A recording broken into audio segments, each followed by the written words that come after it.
Isang gabi ng pagbibigay pugay di lang sa isang natatanging pinuno ng kumpanya, kundi sa isa ring natatanging anak, asawa, ama at lolo. Yan ang inihandog kay GMA Chairman and CEO Attorney Felipe Algozon sa pagdiriwang ng kanyang ika-75 kaarawan. Ang programang handog kay Attorney Gozon at mga bisita, inihanda mismo ng kanyang pamilya. Nagsilbing mga program host ang 24 oras anchor na si Mike Enriquez at Donita Rose.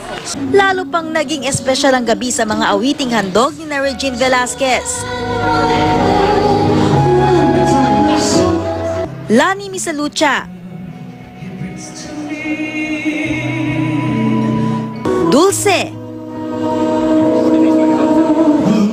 at Four Tenors. Sinurpresa rin ng birthday celebrant sa inihandang pagbati ng kanyang pamilya, mga kaibigan at mga miyembro ng GMA family.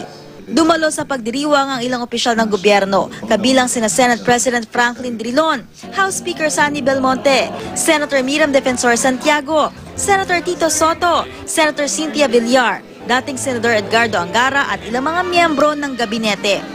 People don't know it, but Henry Gozon was one of the most brilliant students during his time in the UP College of Law. We are very lucky that we've had him for 75 years, and we hope for him 75 years more. Personal ding bumati kay Attorney Gozon sina GMA President and COO Gilberto Arduavit Jr. at dating GMA President Menardo Jimenez, mga GMA executives at anchors. FLG, happy 75th. May have many more years. Good health, happiness, and good fortune. Happy birthday, po. We always pray and hope that he will have 1,000 birthdays to come with good health and strong body. Happy birthday, Henry.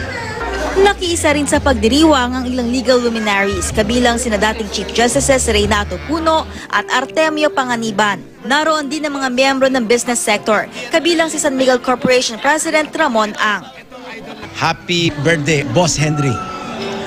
I wish he will have more to come. Actually, I have so much to learn from him.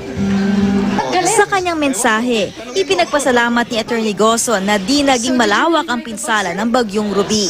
I would also like to thank the Lord for the minimal damage and loss of lives and injuries so far from Ruby.